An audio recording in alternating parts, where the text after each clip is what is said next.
Hi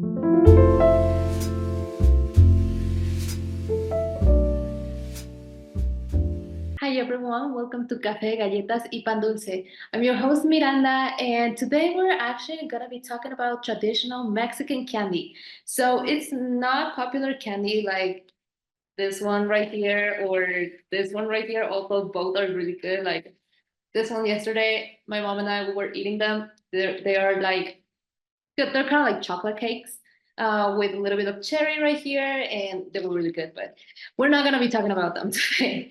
We're actually gonna be talking about this candies right here that I have in this plate. They're just so good. They're amazing. But honestly, I got this candy from this Mexican candy store in downtown Mexico called Dulcería Celaya. This store has been open and was actually founded in 1874. I actually went there. I actually proved it myself. And I mean, just like you can see right here in this photo, it says kind of like a description right here. More specifically, it says the marquee of this store, founded in 1874, is the oldest that exists in this city, meaning Mexico City, of course. And at this store, you can find so many very interesting candies, just like this ones. I have some photos right here that I decided to take. And since I went there last weekend, I had the opportunity to buy a few of those candies to show you and talk to you about them. So, well, these are the candies that I'm gonna be showing you today. And we're actually gonna be starting with the polvoron. And the polvoron is basically, I have clean hands, people, so don't worry. This is the polvoron, has like a heart shape right here. I don't know if you can see it very well, but this one right here, it's kind of like a cookie, honestly.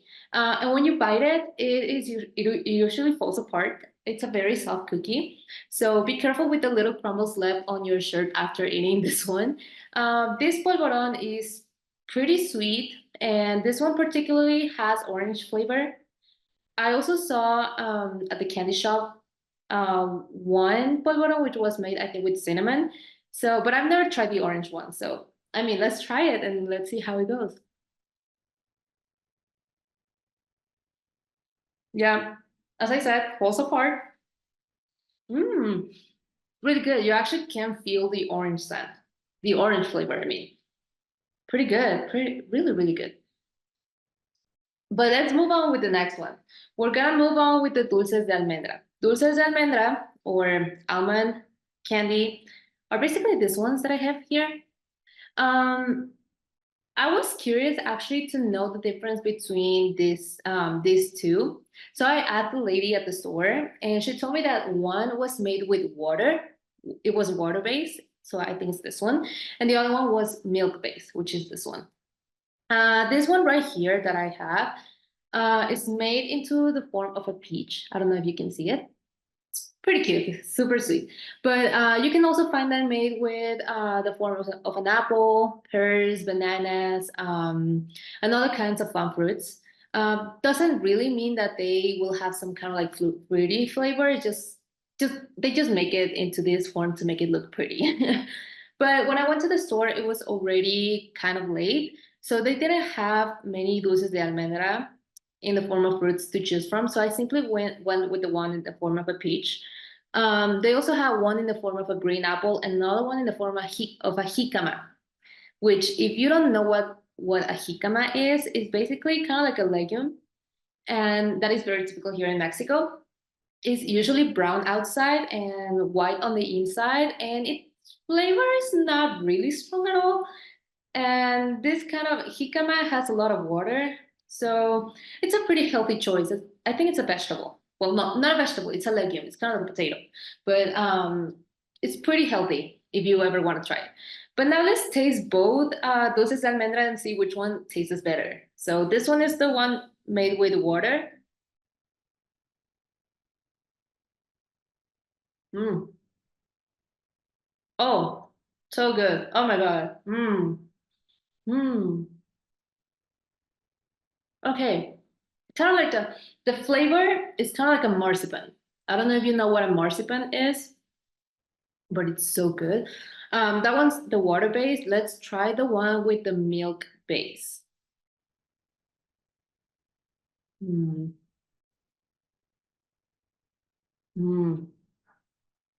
Both are really good.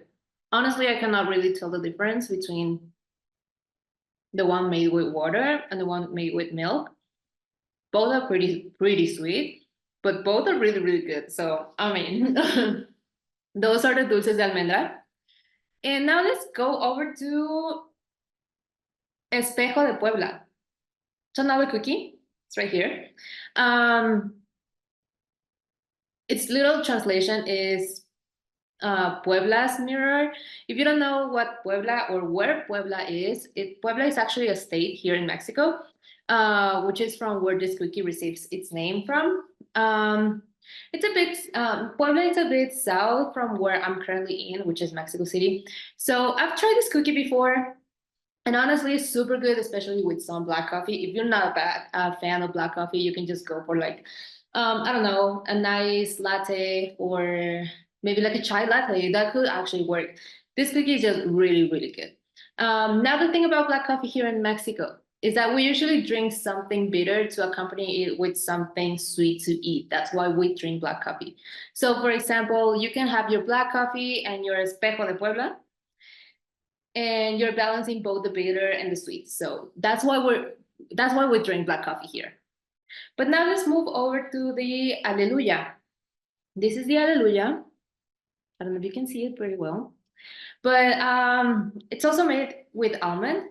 So and it comes in so many different kinds of flavors, such as vanilla, pistachio, milk, and piñón. Piñón, if you don't know what piñón is, it's basically a small seed that you get from another big seed that comes from the pine trees. So there are two kinds of piñón. One is a white one and the other one is a pink one. The pink one is very expensive here in Mexico. It's really good, but it's very expensive because of how long it takes to harvest and to collect them. So that's why it's very expensive, but it's absolutely delicious. My dad actually, in fact, loves cakes made with piñón, and its flavor is pretty sweet, honestly. But going back to the Aleluya, I would just say that my parents and I are a huge fan of them.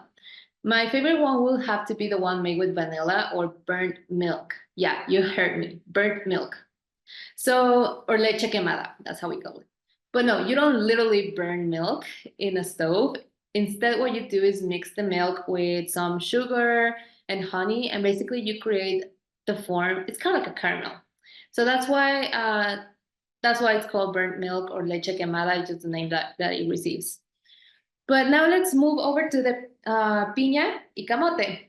Piña is pineapple, by the way. Camote is sweet potato. This is a camote. And this one right here is a piña.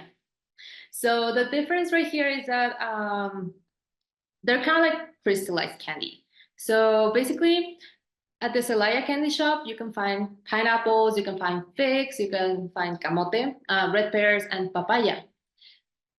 Papaya, by the way, people, please be careful with that one. Papaya is another Mexican and Central American tropical fruit. And I used to like it very much when I was a kid, but not anymore. I kind of like it. Its flavor is a little bit weird. Not a lot of people like it. So that's just one thing. And I don't like it anymore due to a bad stomach ache experience I received from it after not eating it for a long time, a long period of time. Because just so you know, and consider this as a warning if you ever want to try a papaya. Papaya serves very well as a laxative, so please be careful. You may eat it in small quantities to get your stomach used to it, but never do something like me and go for a literally like a whole bowl of papaya and just eat it in just one sitting. The consequences on your stomach are not going to be really well.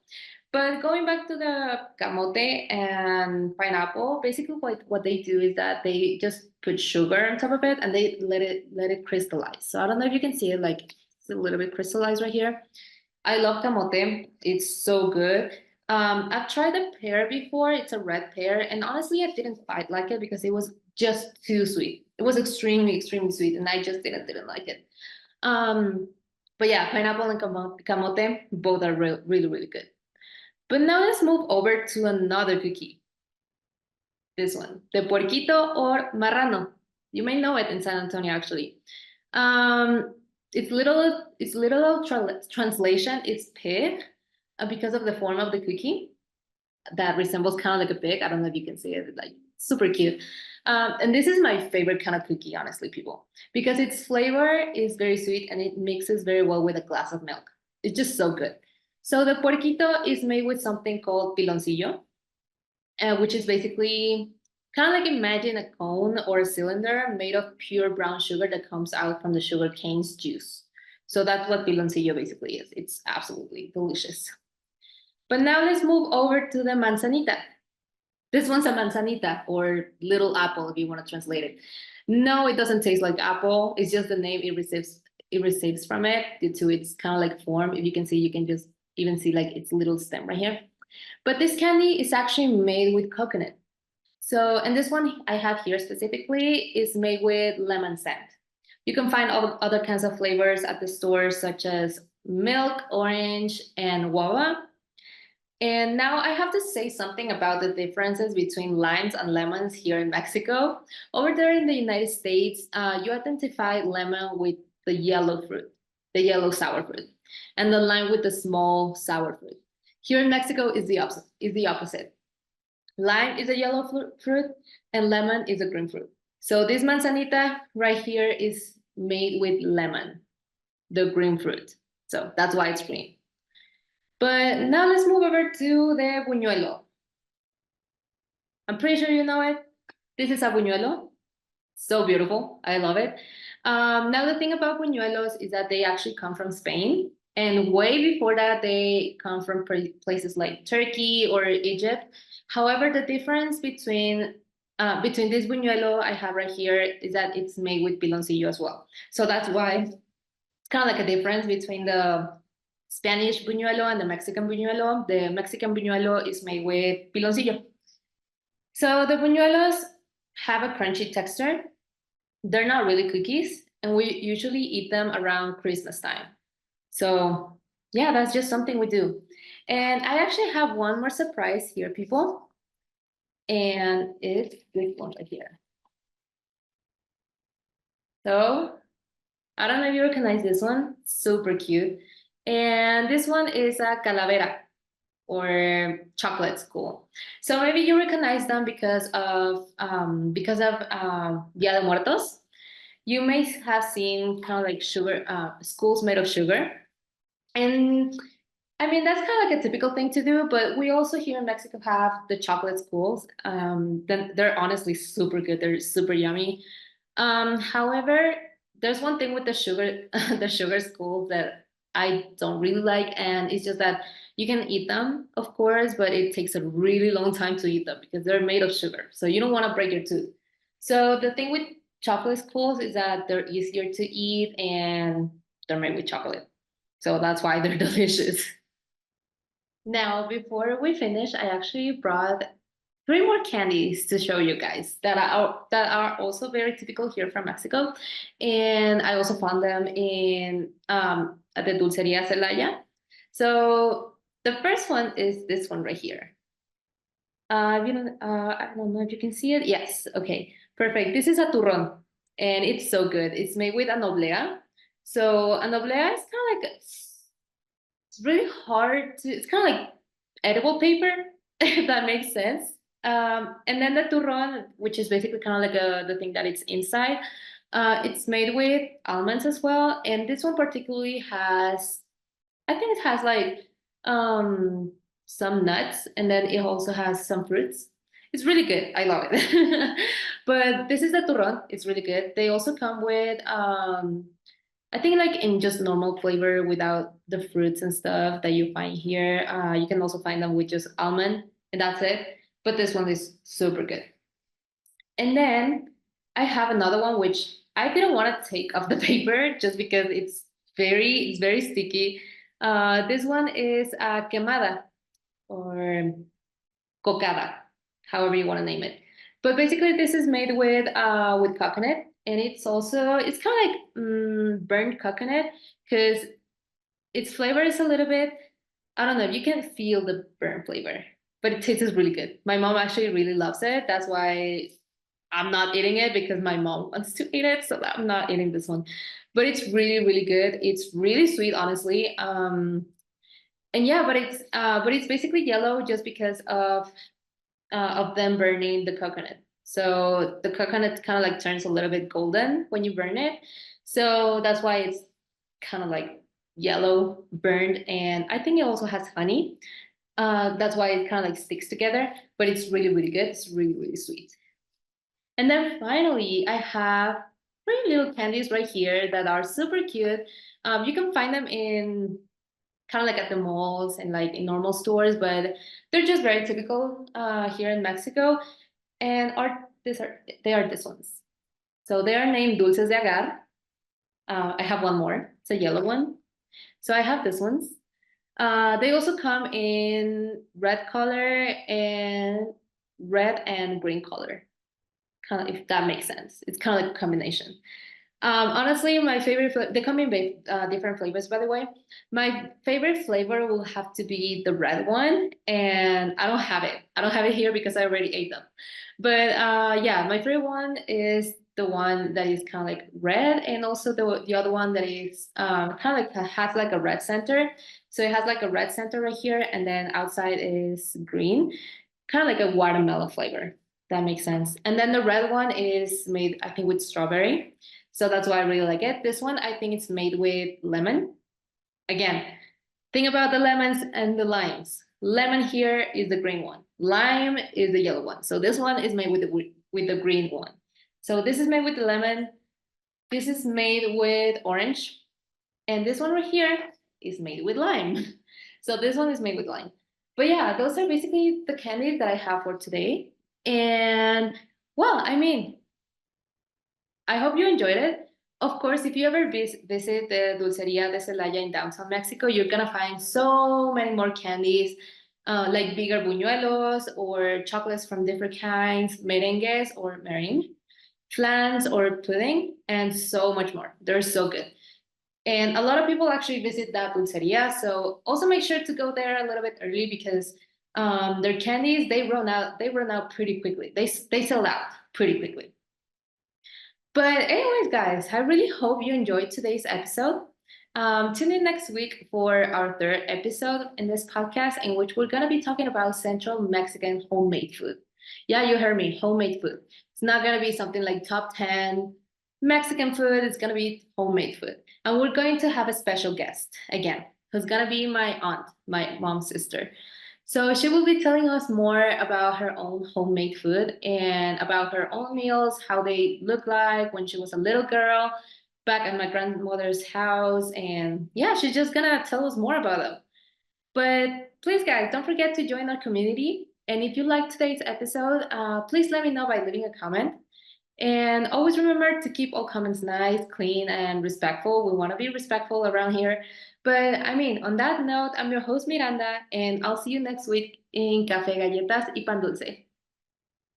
Oh, and just before you go, I was lucky enough and I found in my pantry a little bit of piloncillo to show you what a piloncillo looks like. So they're these ones. Maybe you can see them. Yeah, there's actually a big one right here. So I'm just gonna pull out one just so you can see it. Oh my gosh. They're so good. Like honestly, I love them so much. But yeah, this is what a piloncillo looks like. This is the brown sugar basically. And it tastes so good, honestly. I actually remember I used to eat them back when I was a teenager. I used to just like eat them just like this. I don't know, just like bite them. They're not so, some of them are a little bit harder than others. I don't know. I mean, maybe you can see there's kind of like a color difference between this one and this one. This one's a little bit kind of like a light brown color. The ones that are think I remember if I'm correct. I'm not gonna bite them because honestly it's just so much sugar for me right now. But I think I remember the darker the piloncillo is, the harder it's gonna be. So this one's harder to bite than this one. And I actually remember back when I was a teenager, I used to do horseback riding. So we used to give the horses just the piloncillo, just like this, just for them to eat. And I'm gonna try to see if I can pull out the big piloncillos just so you can actually see it. Because as I said, they're kind of like in different sizes. So, oops, I'm making a mess right here. So this is how a big piloncillo looks like. So the piloncillo, if you remember, that's how they make the cochinitos or marranitos and the buñuelos. So that's a big piloncillo. This is a big piloncillo. They're so good. They're amazing. It's a lot of sugar. So, but yeah, that's a piloncillo. So on that note, guys, thank you so much for joining me today in this podcast, and please keep enjoying your coffee, your cookies, your sweet bread, whatever you're drinking, and just sit down, relax. And yeah, thank you so much for joining me today. Guys, so I'm here at the supermarket and I just want to show you how a papaya looks like. So this is a papaya. That's how it looks like on the inside. Remember, that's a laxative. So if you ever want to try papaya, just please go easy on it and just try just a couple of pieces because honestly, it's you want to go easy on it. And that's the price. It's 34.90 pesos. So that's more like $2, almost $2. So yeah, but anyways, well, that's a papaya.